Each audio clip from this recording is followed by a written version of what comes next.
Hello' guys, এয়া চাওক Kaziranga national highway হয়। আজি বহুত বড় দুৰ্ঘটনা হ'ল এটা যে কাজিৰঙাৰ পৰা গাড়ী গোলাঘাট ডিষ্ট্ৰিক্টলৈকে গৈ আছিলে, তাতে গাড়ীখন এক্সিডেণ্ট হ'ল, মানে দলঙৰ তলত সোমাই গ'ল।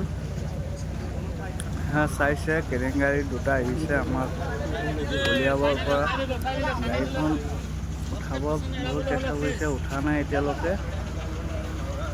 চাই লওক, আপোনালোকে বহুত তলত গৈছিলে, বহুত তলৰ পৰা উঠাই ইয়ালৈকেহে আহিছে আৰু চাই লওক ইমান কষ্ট কৰিছে। সেইটো কাৰণে নেশ্যনেল হাইৱেত অলপ লাহেকৈ যাব লাগে।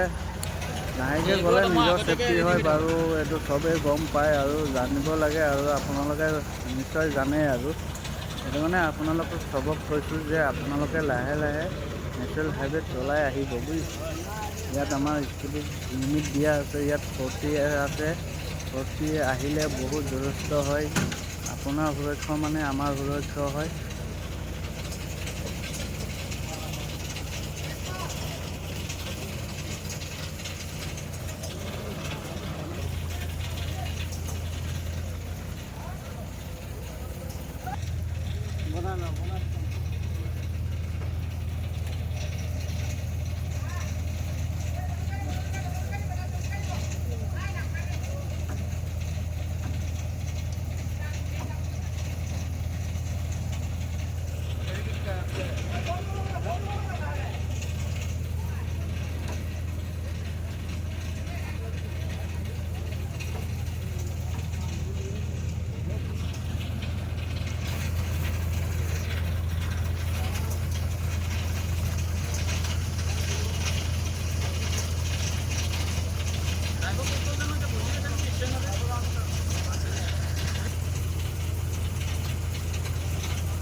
ফাইনেলি গৈ গাড়ীখন উদ্ধাৰ হ'ল। আপোনালোকে দৃশ্যটো নিশ্চয় চাই আছে, লাহে লাহে আপোনালোকে চাই থাকক আৰু মোৰ ইউটিউব চেনেলটো ছাবস্ক্ৰাইব কৰি দিব এজে আয়ুব বুলি, আৰু মোৰ ইনষ্টাগ্ৰামটো ফ'ল' কৰি দিব এজে আয়ুব বুলি, আৰু লাইক কমেণ্ট শ্বেয়াৰ চব কৰি দিব।